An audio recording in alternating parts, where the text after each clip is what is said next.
ናይ ኤርትራ ዶብ ብዕሊ ተኸፊትሎ ንዚ ዝምልከት ተወሳኺ ሓበሬታ ኣለና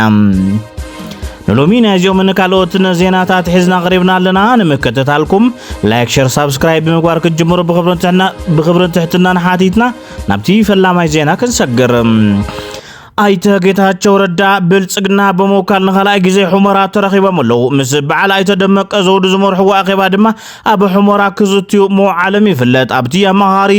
ቀዳማይ ሚኒስትር ኣብ ጉዳያት ምብራቕ ኣፍሪካ አይተ ጌታቸው ረዳ ሚኒስትር ሰላም መሐመድ ኢድሪስን ኣብ ሑመራ ዝኸፈትዎ ወዘተ ምስ ኣስመላሽ ኮሚቴን ከምኡን በዓል አይተ ደመቀ ዘውዱ ኣብ ጉዳይ መምላስ ተመዛበልቲ ጉዳይ ምሕደራን ከምዚ ዘተዩ ተገሊጹ እዩ በዓል አይተ እሸቱ ደምለው ኮሎኔል ደመቀ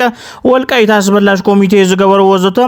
ልኡኽ ብልጽግና ዝመስል መንባርዩ ተገሊጽ ዘሎ አይተ ጌታቸው ረዳ ኣብ ምዕራብ ዝገበሮ መደረ ድማ ብዙሓት ክቃውምዎ ተሰሚዑሎም አይ በቃ ተኩሽ ካልገባው በስተቀር አይዋ እኔ ባላምንበት ነው በቃ አስተዳዳሪ የሚባለው አስተዳዳሪ ይገባለው ይላል እኔ ጣጣቤ ምንድን ነው የትኛውን አስተዳዳሪ ይዘልፈው ሁማራ ለቀቅ ነው 5 ዓመት ሞልቶ የነበሩ አስተዳዳሪዎች አንዳንዶቹ በፈቃደኝነት ወደ እናንተ ገብተዋል አንዳንዱ ቆምሯል አስተዳዳሪ ሰሞኑን ተባልቀው ከሆነ ሰፈር የመጣ አስተዳዳሪ ቃፍታ ምን እንደሆነ ማያውቅ አስተዳዳሪ ተመድሯል ቃፍታ አቃሉ ቃፍታ የት ነው ጨረቃ ላይ ነው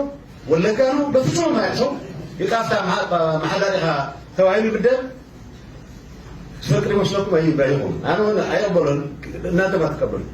ብፍላይ ድማ ዓዱ ዘይፈልጥዎ ኣብ ማሕደርቲ ይምረጽሎ ዝብል መደረኦም ብብዙሓት ተቃውሞ ዘስዓበ ኮይኑ ብፍላይ ድማ ነቲ መደራደሪ ናይ ትግራይ ዓቕሚ ዘዳኽም እዩ ኢሎም ኣለው ኣብቲ ዋዕላ ካብ ዝነበረ ድባብ ዝተረዳእና ይብባል ሓበሬታ ዘካፈለ ኣብቲ መድረኽ ዝነበረ ኣካል ዘሕለፎ ድማ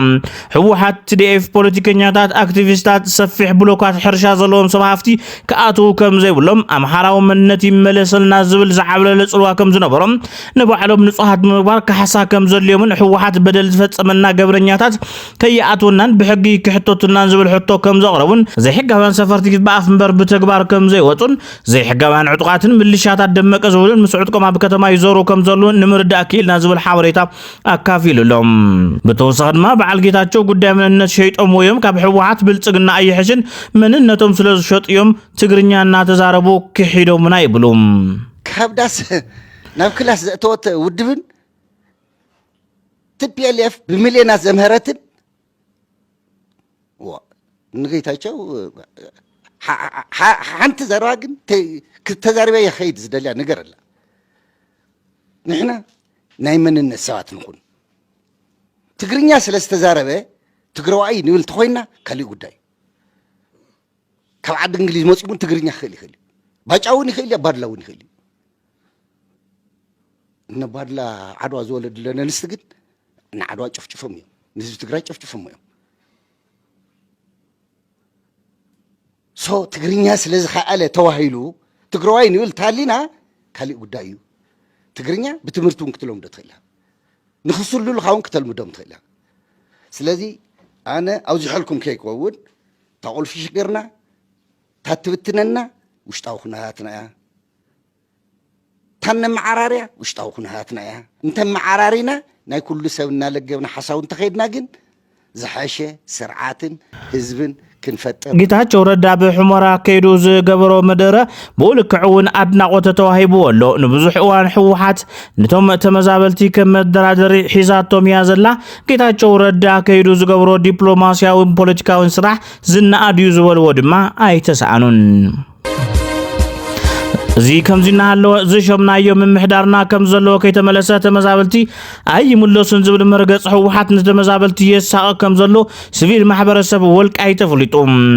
ሲቪል ማሕበረሰብ ወልቃይት ንሕድገት ዕርቅን ሕግን መሰረት ገይሩ ኣብ ዘርግሖ ሰነድ ትካላት ይኹኑ ውልቀ ሰባት ኣብ ጉዳይ ዞባ ምዕራብ ትግራይ ክንሕዞ ዘለና መርገጺ ተዓጻጻፋይ ክኸውን ይግባእ ኢሎም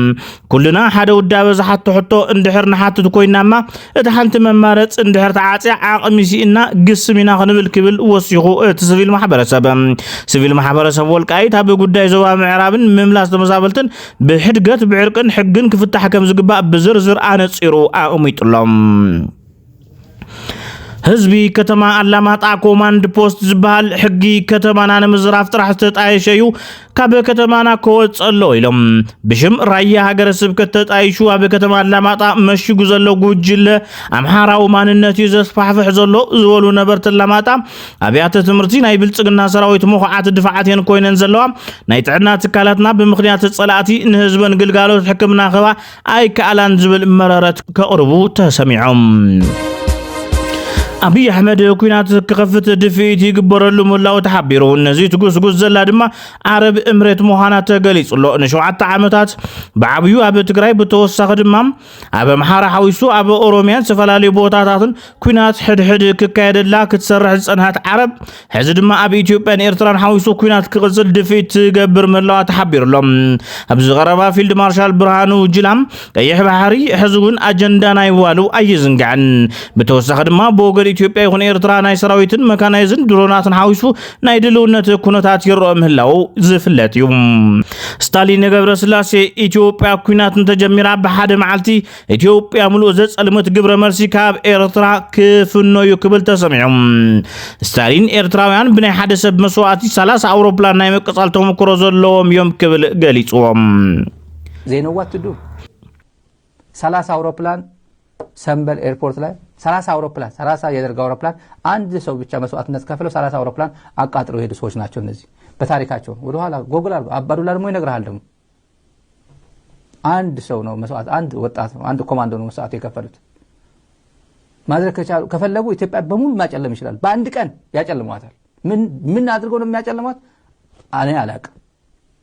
አብይ ግን ሕርጊጎን መጥቼ ኤርትራን አጨልማለሁ ካለ እነሱ በአንድ ቀን ኢትዮጵያን ማጨለም የሚችሉበት መንገድ እንደሚኖራቸው እኔ አልጠራጠርም ስለዚህ እስከዛ ድረስ መሄድ የለብንም ብልጽግና እኔ እንደዚህ ካረኩ እነሱ ምን ያደርጋሉ እኔ እንደዚህ ካረኩ እነሱ ምን አቅም አላቸው ብለ ማሰብ መቻል አለብን ከዛ በኩል ምን ሊደረግ ይችላል እኔ ችግር የለብኝም የፈለኩት አድርጌ ኢትዮጵያ በቃ ጥያት ሄዳለሁ ካል የራሱ ጉዳይ ነው የራሱ አጠገብ ያሉ ሰዎችም ግን መስማት አለባቸው ይሄ ጥንቅቅ ያለ መረጃ ነው የምናገረው ይሄ ጥንቅቅ ያለ መረጃ ነባር መሐወርን ርክብና ብንብር ከመለስ ናበቦታት ካህናትን ምእመናንን ዘየቋርጥ ጻውዕ ሰላም ይቅርብ ይሉ ቅዱስ ሲኖዶስ ኢትዮጵያ ካብ ጥቅምት 11 ክሳብ 17 2018 ዘካየዶ መልአተ ጉባኤ እንትዛዝም ኣብ ዘውፅኦ መግለጺ መሰቦታት ኦርቶዶክስ ተዋህዶ ቤተክርስቲያን ትግራይ ዝነበረ ርክብ ናብ ንብር ክምለስ ጸዊዖም ኣብ ሃገረ ስብከት ትግራይ ዝርከብ ህዝበ ክርስቲያን ህዝብናን ወገናን ስለዝኾነ እቶም ኣብያተ ክርስቲያንን ገዳማትን ቤተክርስቲያናትን መንፈሳዊ ሃፍትና ስለዝኾኑ እቶም አህጉረ ስብከታት በኦርቶዶክሳዊ ተዋህዶ ቤተክርስቲያን ቅዱስ ሲኖዶስ ኢትዮጵያ ዝተሰርዑ በመሆኑም ሕግን ቆኖናን ቅድስት ቤተክርስቲያን ተሐልዩ ልዕልና ሲኖዶስ ተኸቢሩ ነባር መሐወርና ንቡር ክምለስ ቅዱስ ሲኖዶስ ኢትዮጵያ ጸዊዑም ዶብ ኤርትራን ሱዳንን ዳግም ተኸፊቱ ዶብ ኤርትራን ሱዳንን በወግዒ ካብ ዕለት 16 ጀሚሩ ባልተዓሸር ተኸፊቱሎ ኢሚግሬሽን ስሩሑ ጀሚሩ ህዝቢ ካብ ናብን ብሕጊ ክመላለስ ጀሚሩሎም በትግራይ እውን ኣብ ቀጸልቲ እዋናት ክጅመር ትጽቢት ይግበር ይብሉ ፍልፍላትና ኣብ ጅቡቲ ብዕድመ ዝደፉ ፕሬዝደንት ናይ ምቕጻል ትልሞም ንብዙሓት ኣጉሂሎም ወዲ 77 ዓመት ኣረጊት ፕሬዝደንት እስማኤል ዑመር ጉሌሕ ጉሌ ሚያዝያ 2018 ዓመተ ምህረት ንዝካየድ መረጻ ክወዳደሩ ዘኽእሎም ውሳነ ኣጽዲቖም ነዚ ድማ ኣብ ኣፍሪካውያን ዘሎ ህረፍ ስልጣን ርሕቀት ዘርኢ ይብሉ ብዙሓት ክቡራትን ፍትዋትን ተኸታተልትና ንሳዕ ዝሓዝናዮም ዜናታት ነዞም ተኸታተልኩሞ ይመስሉ ነይሮም ብትሕዝቶናን ኣቀራርባናን ተፈቲኹምና ሳብስክራይብ ብምግባር ሕለፉ ሰላም ንህዝቢ ትግራይ ሰላም ንኹሉ ወዲ ሰብ